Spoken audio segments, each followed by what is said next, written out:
शारदा माता सुमिरी की, गणपति शीश नवाएं, कथा कहूँ माता की, सुनी कष्ट मिट जाए। प्रिय भक्तजनों, आज शुक्रवार के दिन आप सुनेंगे धन देने वाली वैभव लक्ष्मी माता की कथा, सुख देने वाली संतोषी माता की कथा और अन्न धन के भंडारे भरने वाली अन्नपूर्णा माता की बड़ी ही दुर्लभ कथाएं। इन माताओं की कथाओं का श्रवण करने वाले भक्तों के जीवन में माता रानी की अपार कृपा प्राप्त होती है। तो आप सभी भक्तजनों के जीवन की मंगल कामना करते हुए कथाओं को सुनते हैं। सबसे पहले सुनते हैं वैभव लक्ष्मी माता की कथा। प्रेम से बोलिए वैभव लक्ष्मी माता की जय। एक समय की बात है, शीला नाम की महिला अपने पति के साथ रहती थी। शीला बहुत ही धार्मिक थी और भगवान पर उसकी अटूट आस्था थी। उसके पास ईश्वर ने जितना भी दिया था वह उसी में खुश थी। एक बार उसका पति गलत संगति में लग गया। वह सिद्ध अमीर होने का स्वप्न देखने लगा। बुरे दोस्तों के साथ रहने से वह शराब जुआ आदि खेलने लगा। इन आदतों की वजह से वह अपना सारा धन गंवा बैठा। अपने पति और घर की हालत देखकर शीला बहुत दुखी हुई, लेकिन उसको भगवान पर पूर्ण भरोसा था तो वे सब कुछ ठीक कर देंगे। वे हमेशा यही सोचती थी। एक दिन दोपहर में किसी ने दरवाजे पर आवाज दी और शीला बाहर आई। उसने देखा दरवाजे पर पड़ोस की माताजी खड़ी हैं। उनके चेहरे पर एक विशेष तेज था। माताजी को शीला के अंदर ले आई और बिठाया। तब माताजी ने शीला से कहा, हर शुक्रवार को लक्ष्मी जी के मंदिर में आती हूँ, लेकिन शीला समझ नहीं पाई। फिर माताजी ने बोला, तुम काफी दिनों से मंदिर नहीं आई तो मैं तुम्हें देखने चली आई। माताजी की प्रेम भरी बातों से शीला की आंखों में आंसू आ गए। फिर शीला ने अपनी सारी व्यथा सुनाई। तब माताजी ने शीला को बताया कि माता लक्ष्मी धन की देवी हैं, तो उनका व्रत विधि पूर्वक कर तेरी सभी समस्याएं खत्म हो जाएंगी। शीला ने पूछा, व्रत की विधि क्या है? तब माताजी ने बोला, माता लक्ष्मी का व्रत की विधि बहुत ही सरल है। इस व्रत को वैभव लक्ष्मी व्रत कहा जाता है। इस व्रत को करने से सभी मनोकामनाएं पूरी होती हैं। शीला यह सुनकर बहुत खुश हो गई और आंखें बंद करके व्रत करने का संकल्प करने लगी। जैसे आंखें खोली तो माताजी उसे दिखाई नहीं दी, तो वह सोचने लगी, ये माताजी कहाँ गई? यह माता कोई और नहीं, स्वयं माँ लक्ष्मी थी, जो शीला को राह दिखाने आई थी। दूसरे दिन शुक्रवार था। शीला प्रातःकाल उठकर स्नान करके माता जी की बताई विधि के अनुसार पूजा का प्रसाद चढ़ाया। पूजा के प्रसाद के बाद यह प्रसाद सबसे पहले अपने पति को खिलाया। प्रसाद खाते ही उसके पति के व्यवहार में परिवर्तन आ गया और उसने शीला को मारा भी नहीं। यह देखकर शीला के मन में वैभव लक्ष्मी व्रत के लिए श्रद्धा बढ़ गई। अब शीला ने वैभव लक्ष्मी व्रत श्रद्धा पूर्वक 21 व्रत किए। 21वें शुक्रवार को माता जी के बताए अनुसार उद्यापन किया। 7 औरतों को वैभव लक्ष्मी किताब उपहार में दी और माता लक्ष्मी से प्रार्थना की, हे माता लक्ष्मी, मैंने आपका वैभव लक्ष्मी व्रत करने की मन्नत मांगी थी, जो आज पूर्ण हो गया। हे माँ, मेरी सभी विपत्तियां दूर करना। व्रत के प्रभाव से शीला का पति ने सारे बुरे कार्य छोड़ दिए और एक अच्छा आदमी बन गया। अब वह कड़ी मेहनत करने लगा। घर में सुख शांति आ गई और सभी सुखपूर्वक रहने लगे। अतः जो भी व्यक्ति वैभव लक्ष्मी माता का व्रत करता है, माता रानी उसके जीवन को खुशियों से भर देती है और धन धान्य की बरसात होती है। माता रानी अपने भक्तों को कभी भी निराश नहीं करती। तो प्रेम से बोलिए वैभव लक्ष्मी माता की जय। अब आइए सुनते हैं सुख संतोष प्रदान करने वाली माँ संतोषी माता की कथा। तो प्रेम से बोलिए संतोषी माता की जय। एक बुढ़िया थी जिसके 7 बेटे थे। उनमें से 6 कमाते थे और एक नहीं कमाता था। वह बुढ़िया उन 6 को अच्छी रसोई बनाकर बड़े प्रेम से खिलाती और 7वें को बचा कुचा झूठन ही खिलाती, परंतु वह भोला था और मन में कोई विचार नहीं करता।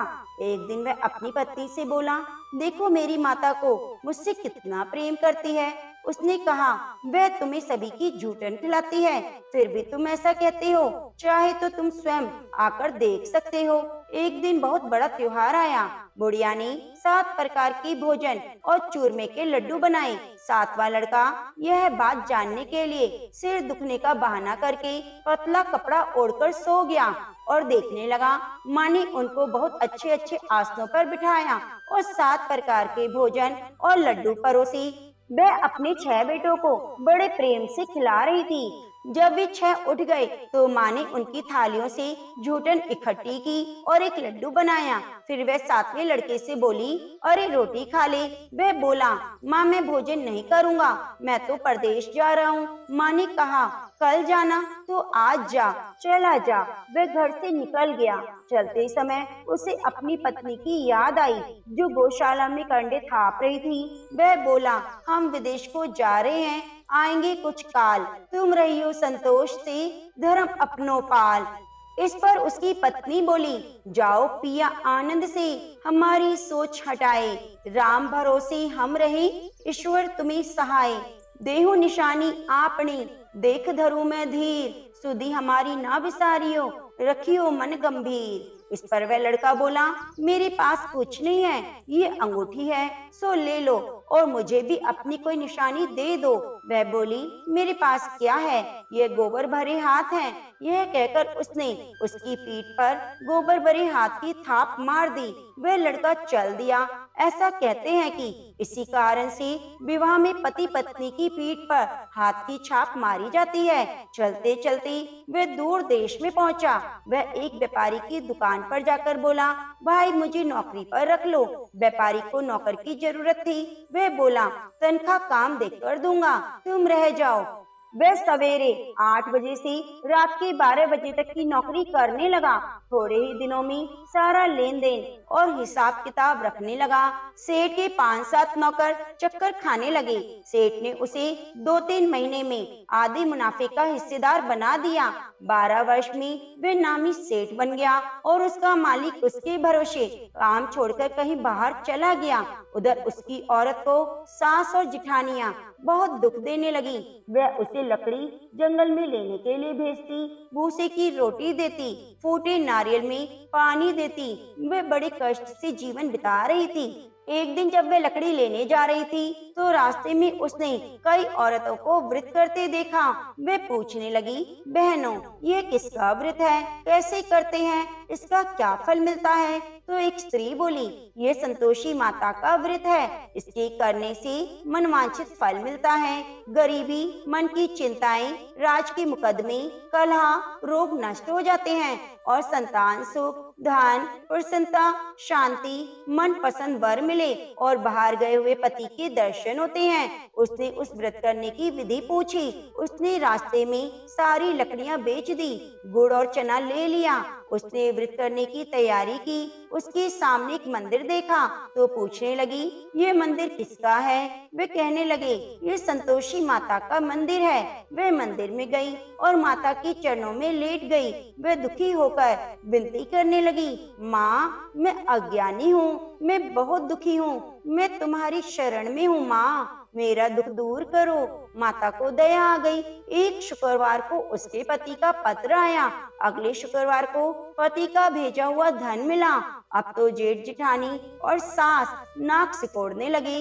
अब तो इसकी खातिर बढ़ेगी, यह बुलाने पर भी नहीं बोलेगी। वह बोली, पात्र और धन आवे तो सभी को अच्छा है। उसकी आंखों में आंसू आ गए। वह मंदिर गई और माता के चरणों में गिरकर बोली, हे माँ, मैंने तुमसे पैसा कम मांगा था, मुझे तो अपना सुहाग चाहिए। मैं तो अपने स्वामी की दर्शन और सेवा करना मांगती हूँ। तब माता ने प्रसन्न होकर कहा, जा बेटी, तेरा पति आएगा। वह बड़ी प्रसन्नता से घर आ गई और घर का कामकाज करने लगी। उधर संतोषी माता ने उसके पति को स्वप्न में घर जाने और पत्नी की याद दिलाई। उसने कहा, माँ मैं कैसे जाऊँ? प्रदेश की बात है, लेन देन का कोई हिसाब नहीं। माँ ने कहा, मेरी बात मान, सवेरा नहा धोकर, मेरा नाम लेकर, घी का दीपक जलाकर, दंडवत करके दुकान पर बैठना। देखते देखते सारा लेन देन साफ हो जाएगा, धन का ढेर लग जाएगा। सवेरे उसने स्वप्न की बात सभी से कही तो सब खिल्ली उड़ाने लगे। वे कहने लगे, कई सपने भी सत्य होते हैं। और एक बूढ़े ने कहा, भाई, जैसा माता ने कहा है वैसा करने में क्या डर है।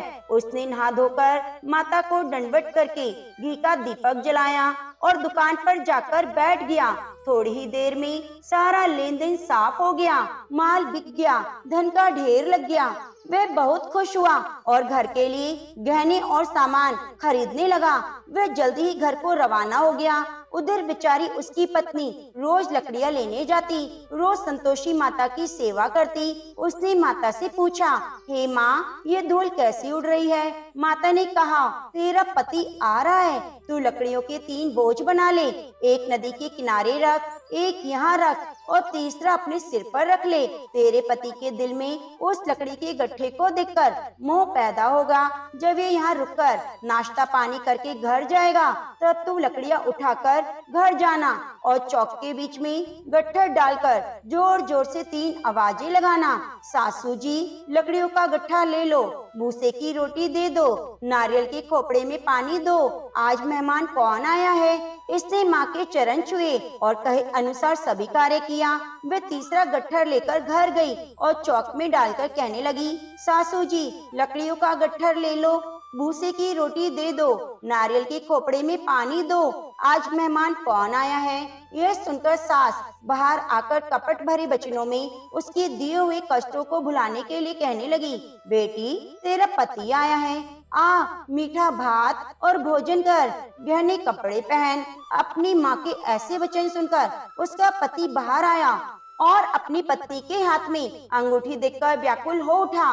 उसने पूछा, ये कौन है। माँ ने कहा, ये तेरी बहू है, आज 12 वर्ष हो गए ये दिन भर घूमती फिरती है, काम काज करती नहीं, तुझे देखकर नखरे करती है। वह बोला, ठीक है, मैंने तुझे और इसे देख लिया, मुझे दूसरे घर की चाबी दे दो, मैं उसमें रहूंगा। माँ ने कहा, ठीक है, जैसी तेरी मर्जी। उसने चाबियों का गुच्छा पटक दिया। उसने अपना सामान तीसरी मंजिल के ऊपरी कमरे में रख दिया। एक ही दिन में वह राजा के समान ठाट बाट वाला बन गया। इतने में अगला शुक्रवार आया। बहू ने अपने पति से कहा, मुझे संतोषी माता के व्रत का उद्यापन करना है। वह बोला, बहुत अच्छा, खुशी से कर लो।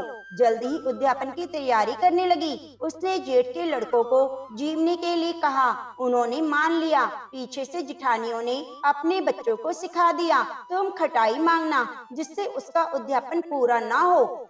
लड़कों ने जीम कर खटाई मांगी। बहू कहने लगी, भाई, खटाई किसी को नहीं दी जाएगी, यह तो संतोषी माता का प्रसाद है।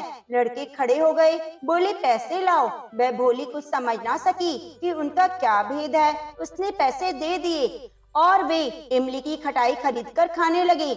इस पर संतोषी माँ को क्रोध आ गया। राजा के दूत उसके पति को पकड़कर ले गए। वे बेचारी बड़ी दुखी हुई और रोती हुई माता जी के मंदिर गई। चरणों में गिरकर कहने लगी, माता जी, ये क्या किया, हंसाकर अब मुझे क्यों रुलाया। माता बोली, पुत्री, मुझे दुख है कि तुमने अभिमान करके मेरा व्रत तोड़ा है और इतनी जल्दी सभी बातें भुला दी। वे कहने लगी, माता जी, मेरा कोई अपराध नहीं, मुझे तो लड़कों ने भूल में छल लिया, मैंने भूल से ही उन्हें पैसे दे दिए। माँ, मुझे क्षमा करो, मैं दोबारा तुम्हारा उद्यापन करूंगी। माता बोली, जा, तेरा पति रास्ते में आता हुआ मिलेगा। उसे रास्ते में पति मिला। उसके पूछने पर वह बोला, राजा ने मुझे बुलाया था, मैं उनसे मिलने गया। वे फिर घर चले गए। कुछ ही दिन बाद फिर शुक्रवार आया। वे दोबारा पति की आज्ञा से उद्यापन करने लगी। उसने फिर जेठ के लड़कों को बुलाया। जिठानियों ने फिर वही बात सिखा दी। लड़के भोजन की बात पर फिर खटाई मांगने लगे। उसने कहा, खटाई कुछ नहीं मिलेगी, आना है तो आओ। यह कहकर ब्राह्मण के लड़कों को लाकर भोजन कराने लगी। यथाशक्ति उन्हें दान दक्षिणा दी। संतोषी माँ की उन पर बड़ी कृपा हुई और माता रानी बहुत प्रसन्न हुई। माता की कृपा से 9वें मास में एक चंद्रमा के समान सुंदर पुत्र हुआ। अपने पुत्र को लेकर वह रोजाना मंदिर जाने लगी। एक दिन संतोषी माता ने सोचा, ये रोज यहाँ आती है, आज मैं इसकी घर चलूं, इसका सासरा देखूं। ये सोचकर उन्होंने एक भयानक रूप बनाया। गुड़ और चने से सना मुख, ऊपर को सूंड के समान होठ, जिन पर मक्खियां भिनभिना रही थी। इसी सूरत में वे उनके घर गई। देहली पर पांव रखते ही उसकी सास बोली, देखो कोई डाकिन आ रही है, इसे भगाओ नहीं तो किसी को खा जाएगी। लड़के भागकर खिड़की बंद करने लगे। 7वें लड़के की बहू खिड़की से देख रही थी। वे वहीं से चिल्लाने लगी, आज मेरी माता मेरे घर आ गई। यह कहकर उसने बच्चे को दूध पीने से हटाया। इतने में सास बोली, पगली, इसे देखकर उतावली हो रही है, बच्चे को पटक दिया। इतने में संतोषी माता के प्रताप से वह लड़के ही लड़के नजर आने लगे। बहू बोली, सासू जी, मैं जिनका व्रत करती हूँ, यह वो संतोषी माता हैं। यह कहकर उसने सारी खिड़कियां खोल दी। सबने संतोषी माता की चरण पकड़ लिए। विनती करके कहने लगे, हे माता, हम मूर्ख हैं, अज्ञानी हैं, पापी हैं, तुम्हारे व्रत की विधि नहीं जानते। तुम्हारा व्रत भंग करने का हमने बहुत बड़ा अपराध किया है। हे माता, आप हमारा अपराध क्षमा करो। इस पर माता उन पर प्रसन्न हुई। बहू को जैसा फल दिया, हे संतोषी माता, वैसा फल सबको देना, सबकी मनोकामनाओं को पूरी करना, सबके घर में सुख संतोष की समृद्धि करना। तो प्रेम से बोलिए, संतोषी माता की जय। अब आइए सुनते हैं अनधन के भंडारे भरने वाली माँ अन्नपूर्णा की कथा। तो प्रेम से बोलिए, जय माँ अन्नपूर्णा। ओम नमः शिवाय। प्राचीन काल की बात है। पुरुषोत्तम नामक नगर में एक बहुत धर्मात्मा सेठ जी रहा करते थे। उनकी 5 पुत्र और एक सबसे छोटी पुत्री थी। उसका नाम था गौरी। सेठ जी का भरा पूरा परिवार था। सेठ जी ने अपने सभी 5 पुत्रों का विवाह कर दिया। जब छोटी बेटी गौरी विवाह के योग्य हुई तो उन्होंने उसका विवाह एक दूसरे नगर के अपने ही समान धनी परिवार में कर दिया। अब सेठ जी की पुत्री गौरी दुल्हन बनकर जिस घर में गई, वहाँ उसका पति अपने माता पिता का इकलौता पुत्र था। अब गौरी बड़ी ही प्रसन्नता पूर्वक अपने ससुराल में रहने लगी। गौरी बड़ी ही सदाचारी, गुणवान और रूपवती थी। एक दिन की बात है, 1.25 महीना हो गया, तब सास ने गौरी को रसोई संभालने के लिए दे दिया। रसोई की सारी बातें समझा दी। गौरी अपनी सासू माँ के पांव छूकर रसोई में प्रवेश करती है। तब सास ने कहा, बहू रोज सुबह जल्दी उठकर पूजा पाठ करके रसोई में प्रवेश करना, फिर खाना बनाना। रोटी बनाते समय पहली रोटी गाय को और अंतिम रोटी कुत्ते की बनाना मत भूलना। इस प्रकार सास ने गौरी को सब कुछ समझा दिया। गौरी 4 लोगों के लिए खाना बनाती और खाना बनाकर अपने पूरे परिवार को खिलाती, और जब अंत में खुद खाना खाने बैठती तब देखती कि उसके लिए तो रोटी बची ही नहीं है। वे चावल दाल सब्जी खाकर पानी पी लेती। अब जब शाम होती तब गौरी ने सुबह से ज्यादा आटा लगाया, रोटी सब्जी बनाकर रख दी। जब रात्रि में सब लोग खा लेते तो फिर से जब गौरी खाने के लिए बैठी तो रोटी का डिब्बा खोलती है, उसमें एक भी रोटी नहीं थी। यह देखकर उसे बहुत आश्चर्य हुआ कि उसने तो सुबह से भी ज्यादा आटा लगाया था, लेकिन फिर भी रोटियां नहीं बची। अब वह सिर्फ सब्जी खाकर पानी पीकर सो जाती है। अगले दिन फिर उसने कल से 2 गुना ज्यादा आटा लगाया, रोटियां बनाई, लेकिन फिर से उसे रोटी नहीं मिली। तभी रोटियां खत्म हो गई थी। दिन भी आधे पेट खाना खाकर ही उसे रहना पड़ा। इसी प्रकार गौरी चाहे जितना भी आटा लगाती, रोटियां उसे नहीं मिलती। यह रोज का काम हो गया था। वह सोचने लगी, आखिर कौन नहीं चाहता कि मैं रोटियां नहीं खाऊं, मैं पेट ना भरूं। गौरी इस आस में आटा ज्यादा लगाती, किसी न किसी दिन तो उसे रोटियां मिलेंगी, किंतु ऐसा नहीं होता। ऐसा करते करते बहुत कमजोर दुबली पतली होती चली गई। तो एक दिन की बात है, जब गौरी रसोई में सब्जियां काट रही थी तो गलती से चाकू से उसका हाथ कट जाता है। वे रोटियां नहीं बना पाती। तो उसकी सासू माँ ने कहा, बहू रहने दो, आज मैं रोटियां बना देती हूँ, तो गौरी ने कहा, नहीं सासू माँ, आप आटा लगा दीजिए, मैं रोटियां बना दूंगी। तो उस दिन सासू माँ ने आटा लगाया, फिर बहू को दिया। बहू रोटियां बनाकर रख देती है। घर के सभी सदस्य रात के समय जब खाना खाने लगते हैं, सब लोग जब खाना खा लेते हैं, तब बारी आती है गौरी की। तो वे बहुत दुखी मन से खाना खाने बैठती है और सोचती है, आज तो सासू माँ ने आटा गूंदा है, वह भी बहुत कम, आज तो मेरे लिए रोटियां बची ही नहीं होंगी। यह सोचकर मन ही मन दुखी होती है। किंतु वह रोटी के डिब्बे को खोलती है तो उसने देखा उसमें 4-5 रोटियां हैं। यह देखकर वह बहुत खुश होती है। अब क्या था, ऐसे ही 7 दिनों तक बहू की सासू माँ आटा गूंदने लगी, बहू रोटियां बनाती, बहू को रोज रोटियां मिलने लगी। इन 7 दिन बहू ने पेट भरकर खाना खाया। जब 8वां दिन आया तो बहू का हाथ ठीक हो गया। तब सासू माँ ने कहा, गौरी बेटा, क्या बात है, आज मैं आटा गूंद दूं या फिर तुम आटा लगा लोगी? तब गौरी ने कहा, नहीं माँ जी, मेरा हाथ अब ठीक हो गया है, मैं आटा गूंद दूंगी। उस दिन गौरी ने आटा गूंदा, रोटियां बनाई, सबको प्रेम पूर्वक खिलाया। जब उसके खाने की बारी आई, तब उसने देखा रोटी के डिब्बे में तो रोटी है ही नहीं, पूरी रोटियां खत्म हो गई। यह देखकर गौरी को बहुत ही आश्चर्य हुआ। वे सोचती है, जब तक सासू माँ ने आटा लगाया तब तक मुझे रोटियां मिलती थी, लेकिन जब मैं आटा गूंदने लगी तो मुझे रोटियां नहीं मिलती, जबकि सासू माँ मुझसे भी कम आटा गूंदती थी। इसके बाद भी पूरा परिवार उसमें खा लिया करता था। ऐसी क्या बात है? ये सारी बातें सोचकर गौरी बहुत परेशान हो जाती है, दिन भर दुखी रहती है। एक दिन की बात है, गौरी के पति ने गौरी से पूछा, तुम इतनी उदास क्यों रहती हो? इतना सारा धन संपत्ति, सब कुछ तो तुम्हारा है, तुम्हें रोकने टोकने वाला कोई नहीं। तुम अपने मन पसंद से अपना भोजन बनाकर खाया करो। तुम दिन प्रतिदिन इतनी कमजोर क्यों होती जा रही हो? गौरी ने लाज और संकोच से अपने पति को कुछ नहीं बताया। जब उसके पति ने सोचा शायद उसकी पत्नी को अपने माता पिता की याद आ रही होगी, इसलिए अगले दिन गौरी का पति अपने माता पिता से कहता है, पिताजी, मुझे लगता है गौरी को उसके माता पिता की याद आ रही है, मैं उसे मायके में ले जाकर सबसे मिलवा लाता हूँ। अपने बेटे की बात सुनकर गौरी के सास ससुर तैयार हो जाते हैं और उसे जाने की अनुमति दे देते हैं। कहते हैं, बेटा, यदि बहू को अपने माता पिता से मिलकर प्रसन्नता होती है तो अवश्य ही तुम उसे उसके मायके ले जाओ। अब गौरी का पति अपनी पत्नी को लेकर उसके मायके जाता है। दामाद और बेटी को देखकर उनका बहुत आवभगत होता है। तरह तरह के व्यंजन बनाए जाते हैं, खिलाए जाते हैं, बहुत सेवा सत्कार होती है। उसी दिन रात्रि में समय मिलने पर गौरी की माँ ने अपनी बेटी को कोने में ले जाकर पूछा, बेटी, तुम इतनी दुबली पतली कैसे हो गई?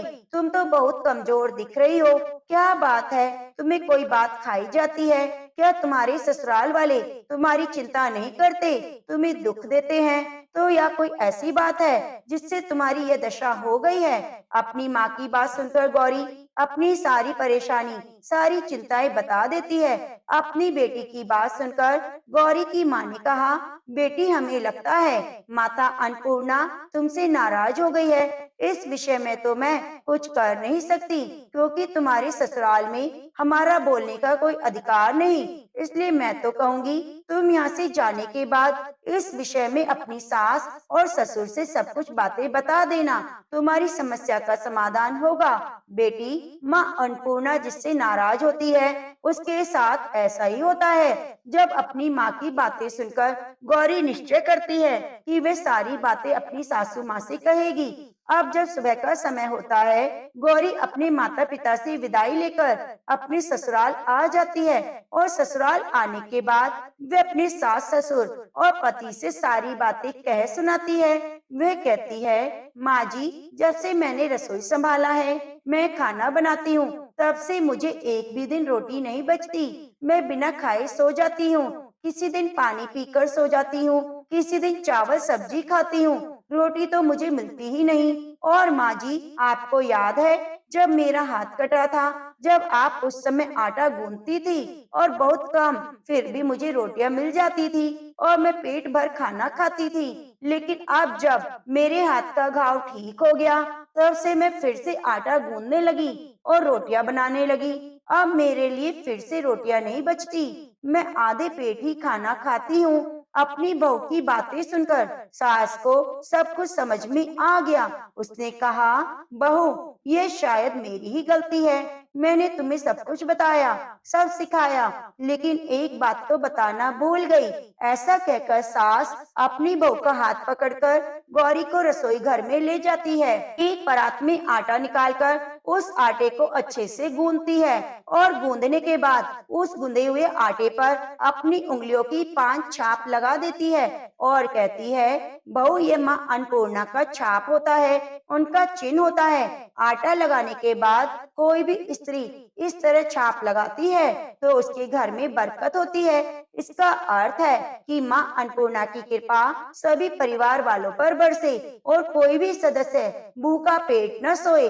बहू, मैं तुम्हें बताना भूल गई, तुम आटा लगाते वक्त आटे पर 5 उंगलियों की छाप छोड़ देना और माँ अन्नपूर्णा तुम्हारे ऊपर अवश्य कृपा करेगी। तुम कभी खाली पेट भूखा नहीं सोओगी। यह बरकत का चिन्ह है। अब सासू माँ की बात सुनकर बहू रोज आटा गूंथती और अपनी उंगलियों की छाप छोड़ देती, फिर रोटियां बनाती। अब बहू को हर रोज रोटियां मिलने लगी, वे भरपेट भोजन करने लगी, स्वस्थ भी हो गई। माँ अन्नपूर्णा की कृपा से उस पर धन धान्य की बरकत हुई और उसके हाथ में माँ अन्नपूर्णा का वास हो गया। घर पर कोई भी सदस्य भूखा नहीं रहता। जो कोई मेहमान आता, भीख मांगने के लिए भिक्षुक आता, उसे भी खाना खिलाकर ही घर से विदा करती। इस प्रकार बहू के ऐसा करने से उसके घर में बरकत होने लगी। प्रिय भक्तजनों, आटे को गूंदकर उस पर 5 उंगलियों की छाप लगाना हमारी पुरानी परंपरा है। ये माता लक्ष्मी और माँ अन्नपूर्णा का चिन्ह माना जाता है। ऐसा करने से माता अन्नपूर्णा सदैव प्रसन्न रहती है और अपनी कृपा दृष्टि हमारे ऊपर बनाए रखती है। हमारे पूर्वजों से लेकर अब तक ये परंपरा चली आ रही है। माताएं बहनें अपनी 5 उंगलियों की छाप आटे पर अवश्य लगाती हैं और माँ अन्नपूर्णा से प्रार्थना करती हैं कि सबका पेट भरना, सबका कल्याण करना, घर में अन्न धन की वर्षा करना। तो प्रेम से बोलिए, माँ अन्नपूर्णा की जय। ओम नमः शिवाय। आज की कथाएं अगर आपको पसंद आई हैं, तो हमारे चैनल को सब्सक्राइब करके बेल आइकन को जरूर दबा लीजिए और वीडियो को लाइक कीजिए। कमेंट में गणेश भगवान की जय, अन्नपूर्णा माता की जय जरूर जरूर लिखिए। ओम श्री गणेशाय नमः।